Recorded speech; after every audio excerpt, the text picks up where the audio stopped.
Teman-teman sekalian, orang-orang Quraisy beriman kepada Allah. Mayoritas mereka mengenal Allah subhanahu wa ta'ala. Tetapi mereka berbuat kemusyrikan. Mereka datangkan patung-patung yang diprakarsai oleh seseorang yang bernama Amr bin Luhai. Kemudian turun-temurunlah mereka menjadikan patung itu sebagai perantara antara mereka dengan Allah. Sementara patung itu benda mati. Maka Allah cap mereka sebagai orang-orang musyrik. Ada di antara Quraisy yang tidak ikut-ikutan sembah berhala. Tadi sempat ada yang bertanya kepada saya, cuman kata beliau, Ustaz saya nggak bisa hadir malam, saya titip pertanyaannya. Jadi pertanyaannya, Nabi Muhammad SAW sebelum ada ajaran Islam atau ajaran yang syariat yang dibawa oleh beliau beragama apa gitu. Jadi di Mekah teman-teman, masyarakat itu mengikuti ajaran Nabi Ibrahim alaihissalam. Kalau antum masih ingat, dari awal kita ceritain Nabi Ibrahim alaihissalam datang membawa Hajar dan Ismail, kemudian adanya air Zam-Zam, pembangunan Ka'bah, segala macam sampai disyariatkannya haji. Itulah turun-temurun mereka pertahankan. Hanya saja waktu antara Nabi Ibrahim alaihissalam dan Nabi Muhammad alaihissalam sangat jauh, dan memang tidak ada lagi Nabi di Mekah. Maka karena lamanya waktu ini, kemudian datangnya Amr bin Luhai yang mendatangkan patung, sehingga akhirnya mereka mencampur baurkan antara ibadah mereka, ibadah kemurnian syariat Nabi Ibrahim alaihissalam, dan dicampur baurkan dengan kemusyrikan. Dan ini betul-betul pelajaran teman-teman sekalian tentang bahayanya orang berbuat musyrik. Banyaknya umat Islam sekarang begitu. Mereka bilang dalam sholatnya, Iyyaka na'budu wa iyyaka nasta'in. Hanya kepadamu ya Allah kami menyembah, hanya kepadamu kami minta tolong. Lalu habis sholat pergi minta-minta di kuburan sebelah masjidnya. Baik mana komitmen tadi kita mengatakan hanya kepadamu, hanya kepadamu? Orang soleh pun meninggal sesoleh apapun mereka. Siapa yang lebih soleh daripada para nabi-nabi? Siapa yang lebih soleh daripada para sahabat teman-teman sekalian? Jelas tidak ada. Tapi nabi-nabi tetap kita bacakan salawat kepada mereka kan? Permintaan tambahan rahmat. Bahkan Nabi Muhammad SAW sendiri orang yang paling mulia, kita disuruh memberikan salawat untuk beliau. Minta agar Allah tambahkan karunia rahmat, karunia dan rahmat yang luas gitu kan, kepada Nabi SAW. Begitu juga para nabi-nabi, begitu juga para sahabat. Tetap kita mengatakan radhiyallahu anhum, ridwanullahi alaihim. Kenapa kita doakan mereka? Karena memang orang sudah mati, memang begitu perintah agama, kita disuruh doakan gitu. Bukan kita yang datang minta-minta di kuburannya, taruh air lah, ambil tanahnya lah, berdoa di situlah, minta tolong lah, minta jodoh lah, minta jabatan. Ini semua kemusyrikan. Musyrik ini saudaraku seiman, tinggalkan, tidak boleh.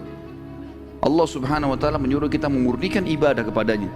Makanya para sahabat kalau sendalnya putus minta ke langit, ya Allah sendal saya putus, sakit, ya Allah sembuhkan. Bukankah Nabi Ibrahim alaihissalam mengatakan, dan Allah kekalkan dalam Al-Quran, A'udzubillahi minasyaitonirrajim, alladzi yumituni thumma yuhyin. Ya. Dia yang menghidupkan dan mematikan saya. Kemudian dalam ayat yang lain Nabi Ibrahim AS mengatakan, wa idza maridtu fahuwa yashfin. Kalau saya sakit cuma dia yang menyembuhkan saya. Kalimat tauhid semuanya, pengisaan kepada Allah subhanahu wa ta'ala. Berapa banyak orang terjerumus dalam kemusyrikan dan tidak sadar. Menyembelih untuk patung, menyembelih untuk kuburan, statusnya muslim. Atau menyebarkan segala macam apa di pertaniannya, di perkebunannya, memasang buhul-buhul, percaya kepada jin-jin. Ini semua perbuatan kemusyrikan. Tidak ada dari ajaran Nabi SAW. Kalau boleh pakai tenaga jin, Nabi sudah pakai tenaga jin. Ya kan? Di perang Uhud, perang Badar, perang Khaybar. Tidak usah suruh sahabat berperang. Panggil jin suruh perang. Orang Mekah nggak lihat kok. Kan? Bisa saja kan? Tapi nggak dilakukan. Karena memang itu bukan bagian dari syariat kita. Tidak bisa kita lakukan. Jadi hati-hati dengan kemusyrikan teman-teman. Abu Jahal, Abu Lahab. Perhatikan, beriman kepada Allah loh. Beriman kepada Allah, mereka tahu ada Allah. Makanya tadi ayat yang saya bacakan, Allah berfirman, A'udzubillahi minasyaitonirrajim, wa idza sa'altahum. Hai Muhammad, kalau kau tanya mereka orang-orang Mekah itu, man khalaqas samawati wal ard, siapa pencipta langit dan bumi? Wa sakhkhara asy-syamsa wal qamar, dan mengatur dan menundukkan matahari dan bulan. La yaquluna Allah, mereka pasti serentak penduduk Mekah akan mengatakan ada Tuhan namanya Allah. Tanya mereka, hai Muhammad, kenapa mereka sembah-sembah berhala itu kalau begitu? Untuk apa mereka datangkan berhala-berhala? Mereka jawab dan Allah kekalkan, ma na'buduhum illa liyuqarribuna ilallahi zulfa. Kami enggak sembah berhala-berhala ini kecuali hanya perantara yang memudahkan kami mendekatkan diri sama Allah. Apa hubungannya? Kecuali saya bilang tadi, kalau benda-benda itu memang dasarnya dalam Islam diperintahkan untuk dipakai, ya kan? Tanah dipakai untuk sujud misalnya, ya nih. Masjid dibangun begini lalu kemudian kita sholat di dalamnya. Ka'bah tadi saya bilang kita sujud ke arahnya karena ada perintahnya.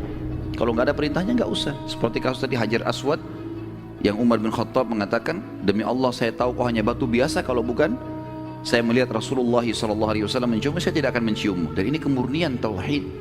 Penting sekali teman-teman. Yang membuat kemuliaan Islam awal adalah ketauhidan. Kapan kita rusak itu, kita akan rusak semuanya. Dan ingat kaum Nabi Nuh. Nabi Nuh alaihissalam ya, mengingatkan kaumnya selama 950 tahun itu teman-teman sekalian, semuanya mengingatkan masalah tauhid, dan mereka menyembah berhala.